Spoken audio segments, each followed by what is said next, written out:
Cara a Cara se puede ver y escuchar en www.zona3.mx. Continuamos en Zona 3, 91.5 FM. Capacitación, actualización, educación progresiva y permanente. Francisco, dinos cómo le hace la Secretaría de Educación para ofrecerle al maestro ayuda, orientación, capacitación en las áreas que no domine.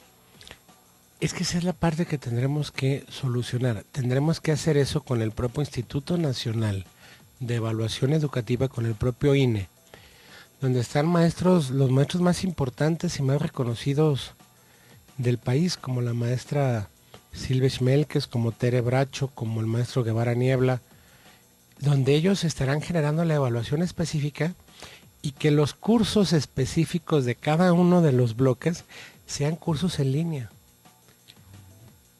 O sea, si nosotros estamos generando una situación de los bloques tal de matemáticas de 5º grado de primaria, entonces el curso de 5º año de primaria lo tendrá que generar la propia Secretaría de Educación con el propio INE, de acuerdo a la situación específica de trabajo, pero lo tendrá que hacer en línea. ¿Por qué? Porque ese curso lo tendrán que tomar los maestros de Mérida, o los maestros de Tijuana, o los maestros de San Pedro Garza, o de Guadalajara, o de Mascota, o de Puerto Vallarta. Entonces tendrás que generar bloques y cursos muy específicos para el conocimiento de esas situaciones en concreto, tanto de comunicación en español, como de matemáticas, como de ciencias, como de cualquier otra índole, y sobre eso ir avanzando. Yo creo que el gran avance que se ha tenido en este sentido con la situación de la reforma, los cambios en la educación, Marcos, no son cambios que se detecten en un año o dos. O sea, son cambios que se estarán detectando quizá en las próximas generaciones. Lo que sí estoy cierto es que el día de hoy en Jalisco no entra un docente en educación básica que no entre por examen de oposición. Así de claro. Aunque no sea egresado de normal.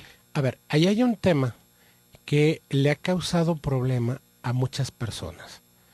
¿Cuál es la situación específica? La propia ley marcó un par de años en concreto donde los egresados de educación de las escuelas normales tendrían prioridad en el ingreso al sistema educativo.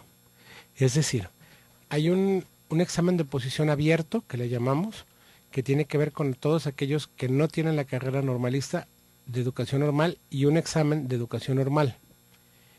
Quizá haya gente que sea el número 1 de educación en el examen abierto y quizás sea mejor que el que está marcado con el número 10 de educación normal. Pero nosotros tenemos que acabar la prelación prioritaria de educación normal y luego entrar con la situación de los exámenes de oposición abiertos. Esto es una característica que no la decido yo. Esa es una situación y una característica que la decidieron los propios legisladores. Porque para la situación de empezar a trabajar la reforma y los trabajos necesarios para que la educación normal en México sea la mejor y que tuvieras un lapso de 2 años para empezar a generar estos cambios. ¿Qué es lo que tendremos en Jalisco? Por ponerte un ejemplo, en Jalisco tenemos 11 escuelas normales públicas, 9 particulares, y tenemos que para entrar a las mismas solo se puede entrar con que tengas un 8 de promedio en bachillerato. Si tienes una puntuación menor, así sea una décima, no entras.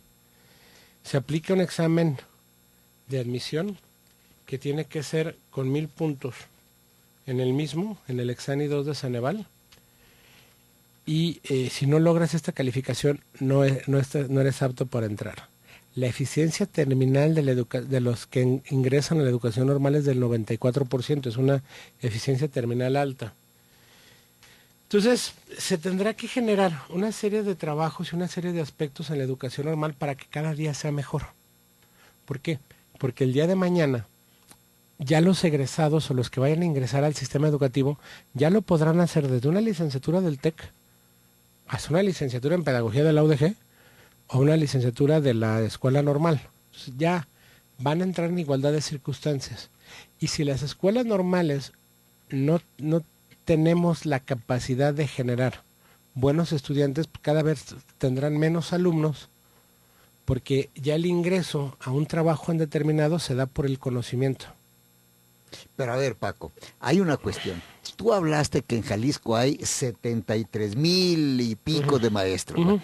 De esos 73,000 que ya salieron, que ya son titulados, que ya están fuera, ¿qué porcentaje cursa algún trabajo, alguna tarea de actualización y capacitación? Es que ese es el tema, Marco. Lo que pasa es que no les hemos dado esa oportunidad. Es que de esos 73,000, los que viven en zona metropolitana son aproximadamente de un 30-40%. Tenemos números muy concretos de entrada a maestrías, a diplomados, a trabajos, en todos y cada uno de los puntos. Y lo que tendremos que hacer es abrir esas oportunidades, abrir esas oportunidades de capacitación, porque los maestros de Jalisco son maestros que se preparan, son maestros que se quieren superar, pero no les hemos dado las herramientas para lo mismo. Y en eso estás. En eso estamos trabajando y eso será una situación de la reforma hacia el futuro en el tema específico de capacitación docente. Una inquietud. Señor, ¿qué edad promedio tiene el magisterio jalisciense?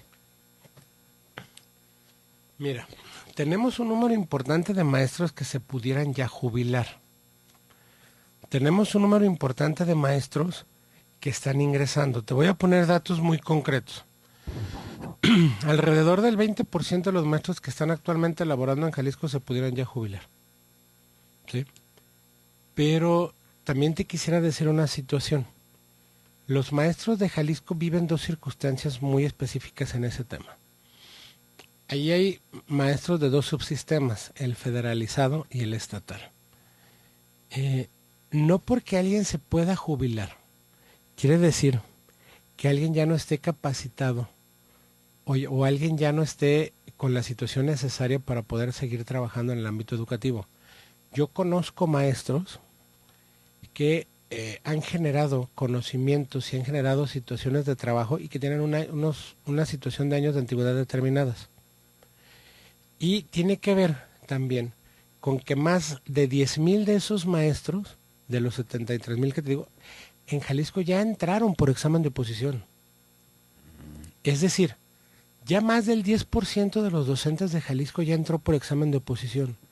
En esta parte, yo quiero hacer una situación de reconocimiento a los propios sindicatos magisteriales que entendieron y estuvieron a la altura para decir qué es lo que pretendemos o qué es lo que queremos, que estén los mejores al frente del aula. Al final de cuentas, a los sindicatos magisteriales no les importa, ¿sí? o sí les importa, pero les genera la misma situación de trabajo y de derechos un maestro capacitado que uno no capacitado. Entonces, es preferible que entren los mejores, y así lo entendieron tanto el líder nacional del CENTE como los líderes locales, como todas las situaciones, y en ese sentido hemos podido seguir avanzando. Importante. Paco Ayón, secretario de Educación, dile pues unas palabras, un mensaje en el Día del Maestro, después de toda esta disección que nos hiciste tan importante del tema. Mira, yo la verdad, Marcos, es que yo quisiera reconocer el trabajo de todos y cada uno de los 73,000 maestros de Jalisco. Conozco a una inmensa mayoría de ellos. Yo nací dentro de este gremio. Mi madre es maestra, mi madre es supervisora en Tepatitlán. Los he visto a las maestras de preescolar ir a entregarse todos y cada uno de los días. Las he visto llorar, las he visto sufrir por sus propios alumnos. Sé que hay maestros que no son buenos, sí, pero es una inmensa minoría. Es 1, 2, 3, 4 de 73,000. Pero he visto desde amigas mías, amigos míos, que llegan preocupados porque su alumno no tiene una situación de alimento, una situación de sufrimiento, y tienen que ver cómo lo ayudan, cómo se generan, cómo los maestros nos adentramos en la vida diaria de los alumnos. O sea, yo creo que esa parte humana es fundamental en este tema.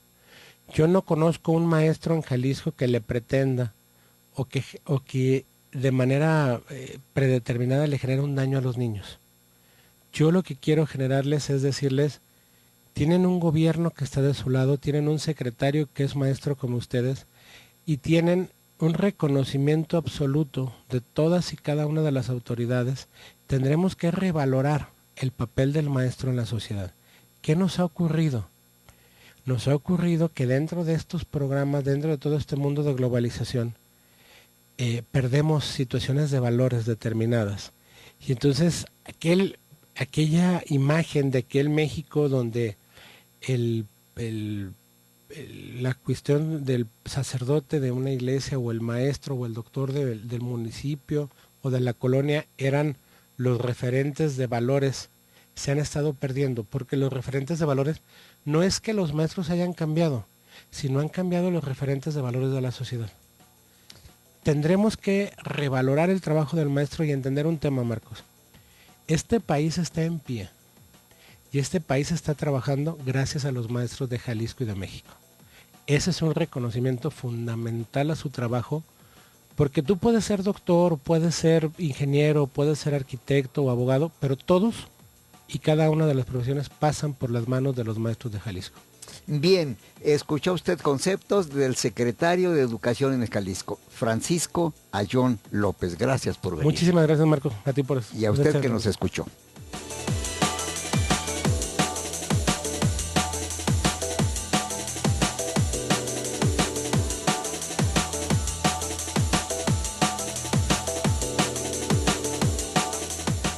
El mundo se actualiza cada instante.